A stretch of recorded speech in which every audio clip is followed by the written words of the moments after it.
పరిపాలన తిరుగుతుంది, రైట్? ఇలాంటి పరిస్థితుల్లో తెలంగాణ ముఖ్యమంత్రి రేవంత్ రెడ్డి గారిని ఏ రాష్ట్రంలో ఒక ముఖ్యమంత్రిని ఇలా చులకన చేసుకోవడం, పాలసన చేసుకోవడం ఇంకెక్కడా ఉండదు. ఇక్కడ ఎందుకు అలా జరుగుతోంది?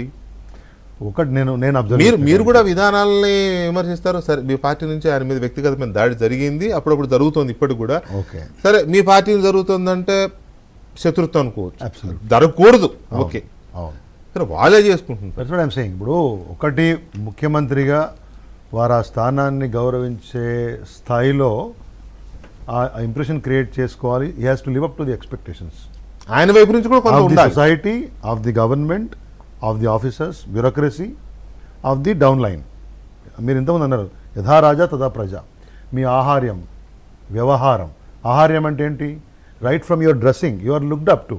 మిమ్మల్ని చూస్తారు నాయకుడు. ఇప్పుడు ముఖ్యమంత్రి అంటే రాకేష్ రెడ్డి గారు ఎమ్మెల్యేగా వెళ్తున్నారు కాన్స్టిట్యున్సీలో కంటే, మా కాన్స్టిట్యున్సీలో మేము పనిచేసే స్థాయిలో, మా స్థాయిలో మేము వెళ్తున్నామంటే ఏ బాధ్యతలో మీరుంటే ఆ బాధ్యతకు తగ్గట్టు మీ యొక్క ఆహార్యం, ఆ తర్వాత మీరు మాట్లాడే పద్ధతి, మీరు భాష, మీరు అందరినీ కలుపుకోయే విధానం, మీరు ప్రశ్నించినా మీకు ప్రశ్న వచ్చినప్పుడు మీరు వ్యవహరించే తీరు, ఇవన్నిటినీ కూడా చూస్తారు.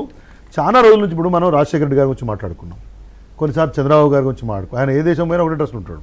ఏ దేశమా? ఈ దేశం పోతున్నాడు, దుబాయ్ పోయినా, దావోస్ పోయినా, లండన్ పోయినా, అమెరికా పోయినా. ఇప్పుడు కేసీఆర్ ఒక రూపం ఉంటుంది. ఇప్పుడు కేసీఆర్ గారు అన్నారు ఒక సింపుల్ గా, ఒక పద్ధతిగా, ఒక పద్ధతిలో ఉండేటువంటి మహా అయితే చలి ప్రదేశం అయితే కోట్ వేసుకుంటాడు ఆయన. అంతకంటే అంటే ఆ రకంగా ఒక నాయకుడిని ఒకరు ముద్రించుకొని పోతాం.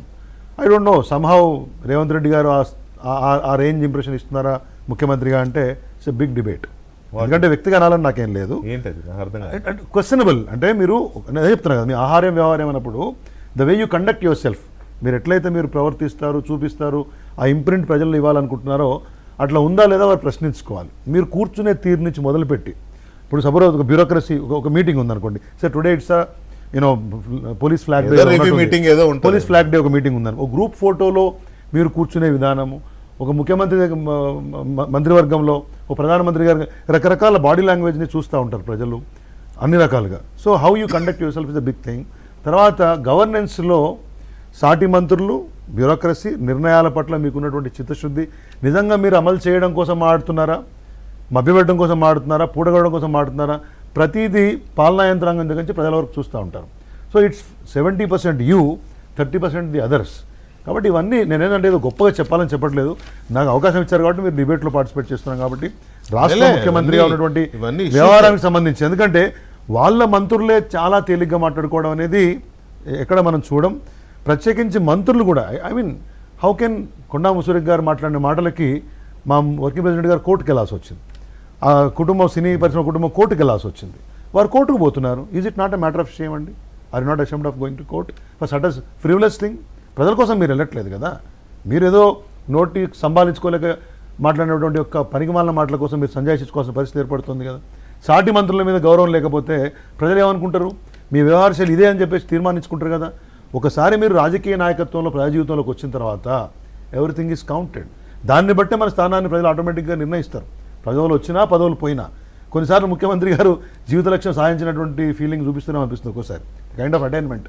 నేను వ్యక్తిగతంగా అనాలని నేను అనట్లేదు, ఎందుకంటే ప్రభుత్వం నడిపేటప్పుడు ఉండేటువంటి ఒక జవాబుదారీతనం ఇంతకంటే బాగా ఉండాలనేమో అని ఇవాళ ఉన్నటువంటి పరిస్థితులలో ప్రజలు అనుకుంటున్నారు. కాంగ్రెస్ మంత్రుల వ్యవహార శైలిని మాత్రం పూర్తి స్థాయిలో అసహించుకుంటున్నారు. ఈ ప్రభుత్వాన్ని ఇంకా చాలు అనేటువంటి రీతిలో ఇప్పుడే ప్రజలు అనుకుంటున్నారంటే it is not even two years. Adi Srinivas గారు ఎంత సమర్థించుకున్నా, వారు స్వతహాగా సౌమ్యులుగా మంచిగా ఉన్నా, కొంతమంది మళ్ళీ కవర్ చేసే ప్రయత్నం చేసినా కొన్ని ఇర్రిపేరబుల్ బిహేవియర్ చూపించిన తర్వాత, మొన్న కొండా సురేఖ గారి యొక్క కూతురు ప్రభుత్వం మీద చేసినటువంటి ఒక ఆరోపణలు, డైరెక్ట్ చీఫ్ మినిస్టర్ వాళ్ళ కుటుంబము ఇంత మాట్లాడిన తర్వాత కులం, మళ్ళీ దానిలో కులం.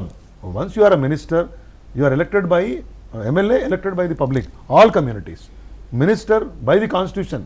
కాన్స్టిట్యూషన్లో మీరు ఓత్ తీసుకునేటప్పుడు చెప్తారు, నేను ఎటువంటి రాగద్వేషాలు లేకుండా I will abide by the constitution. Constitution ఏంటంటే ఎపొలిటికల్, కాన్స్టిట్యూషన్ అనేది కాస్ట్లెస్. కాబట్టి సరే, కొన్ని చోట్ల ఇప్పుడు రిజర్వేషన్స్ ఇచ్చే అవకాశాలు, సోషల్ ఇంజనీరింగ్ మాట్లాడారంటే మీ అవకాశాల కోసం ప్రభుత్వాల గురించి మాట్లాడేటప్పుడు కులాలు మాట్లాడుకోవడం, ఇదొక, దీన్ని మళ్ళీ ప్రజాస్వామ్యం అనుకోవడం, దీన్ని భిన్నాభిప్రాయాలు ఎక్కడ ఉండాలి? 42% అమలైందా లేదా అనే విషయంలో ఉండే వ్యవహార శైలి పట్ల, ప్రభుత్వ పనితీరు పట్ల భిన్నాభిప్రాయం ఉండొచ్చు. లేకపోతే మేడారంలో 150 కోట్లు ఇస్తారు, 250 కోట్లు ఇవ్వాలనుకున్న దగ్గర, ఏ శాఖ పనిచేయాలనుకున్న దగ్గర భిన్నాభిప్రాయాలు ఉండొచ్చు.